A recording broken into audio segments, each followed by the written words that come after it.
इमरान खान साहब के दौर में गिरे 28 फरवरी से जब तक रुखसत हुए 5.5 अरब डॉलर गिरे, और मौजूदा हुकूमत के दौर में 10 महीने में गिरे हैं तकरीबन 7.8 अरब डॉलर। यानी इमरान खान साहब के एक महीने में 6 गुना ज्यादा गिरे, और वो तबाही शुरू हो चुकी थी।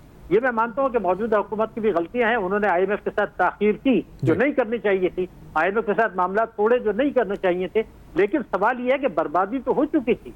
एक महीने में अगर 5.5 अरब के डॉलर के रिजर्व गिर गए 28 फरवरी से 12 अप्रैल तक, तो वो उसका इम्पैक्ट तो रिजर्व रुपये की कदर पे आना था। फिर जो माहदे उन्होंने तोड़े थे, IMF ने कहा जी उनको रिवर्स करें, तो पेट्रोलियम मसनूआत की कीमतें बढ़ानी पड़ी और दूसरी चीजें करनी पड़ी, बिजली के नर्ख बढ़ाने पड़े, सब्सिडीज वापस लेनी पड़ी, उसका असर महंगाई पर आया। तो ये मौजूदा हुकूमत की जिम्मेदारी है। लेकिन एक बात मैं जो बताना चाहता हूँ वो ये है कि जो पिछला दौर था नवाज शरीफ साहब का, उसमें 5 साल में जो अफरात ज़र था वो था कोई औसत 5% से कम। जब इमरान खान साहब रुखसत हुए वो दुगना होकर 12.4 अरब डॉलर 12.4% हो चुका था।